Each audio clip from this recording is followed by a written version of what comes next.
Gary, may I ask your name? My name is Jess. And what's your name? Spellbound, her name. Well, it's good to find you home. I know you weren't expecting anybody this evening, and I'll be brief. And we were just talking to people in your neighborhood. You know, this time of year, Jesus Christ is thought of often by many people. May I ask you, and I don't want to put you on the spot here, but do you have an opinion perhaps what his greatest accomplishment might have been? I would have to say that he died on a cross for our sins. Yeah, he did die in a torture stake, that is true. And you know, a lot of people visualize Jesus as either a helpless child in a manger or a man hanging on a torture stake. Both of them didn't really encapsulate his strength that he had during his life here on earth. I have a magazine here, and it talks to the subject of why did God send Jesus to earth. I'd like to give you a copy here. Maybe you could help your mama hold that. There you go. Good. And you'll see there on page 16 and 17, in the third questionnaire, it says, why did God send Jesus to earth? It said God sent Jesus to teach people the truth. Jesus taught about God's kingdom, a government in heaven that will bring peace to all the earth. Have you ever prayed for that kingdom, God's kingdom? Sure. Yeah, and that was Jesus' message. He provided the hope of everlasting life. And Jesus also taught people many things about finding real happiness. And you know, that was a hard commodity to find in those times.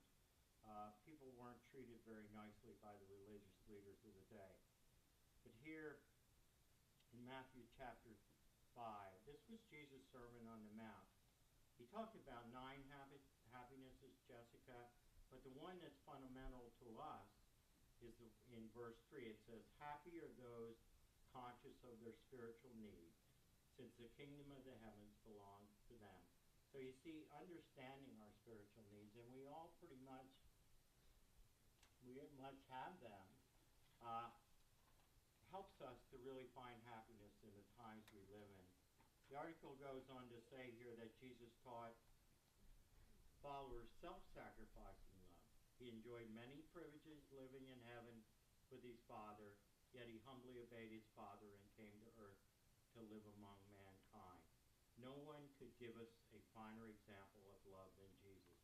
And here in John chapter 15, Jesus introduced a new kind of love.